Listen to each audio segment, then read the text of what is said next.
Bezanya pemimpin yang bebal, pemimpin yang lemah, yang biadab. Kiran 020900 Universiti Malaysia Sabah, UMS. Baru-baru ini kita lihat masalah air di UMS masih lagi tidak selesai-selesai. Dan pihak UMS menyalahkan Jabatan Air Negeri Sabah atas masalah yang ditimbulkan. Dan kita pernah dikejutkan dahulu bagaimana sebenarnya di Sabah ini masalah-masalah yang disebutkan oleh beluran, oleh sempurna, 3 serangkai, jalan rosak, elektrik tak ada, air tak ada, sebenarnya berpunca daripada masalah rasuah dan salah tadbir urus.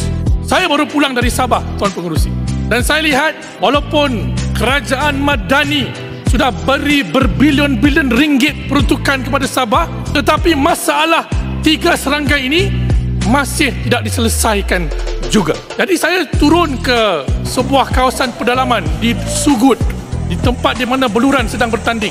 Saya lihat pelaburan cukup banyak daripada pelbagai syarikat-syarikat gergasi, estate. Tapi sayangnya masyarakat di sana masih kekal miskin, masih kekal daif.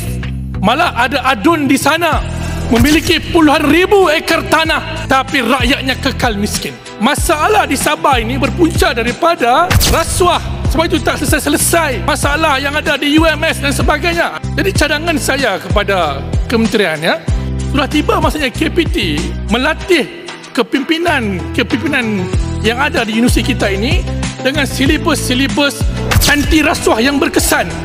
Korupsi yang wujud dalam masyarakat kita pada hari ini kerana runtuhnya institusi moral.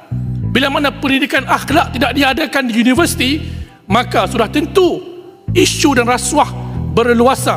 Saya minta mahasiswa-mahasiswi di Sabah, peluang kalian 5 tahun sekali saja.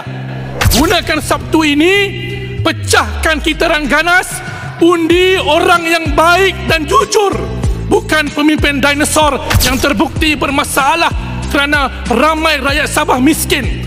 Mahasiswa-mahasiswi Sabah perlu bangkit, gunakan hak kamu dan pastikan Sabah diperintah oleh parti yang bersih dan jujur yang mampu mengembalikan maruah dan keadilan. Saya tak mau lihat lagi orang Sabah susah. Kerana apa? Kerana kita dipecah perintahkan oleh sentimen Sabah for Sabahan. Sebenarnya yang menodai orang Sabah adalah pemimpin yang korup dan tidak adil. Kalau kerajaan Sarawak boleh buat Pen Borneo dengan baik, kenapa Sabah tak boleh buat? Itu beza dia.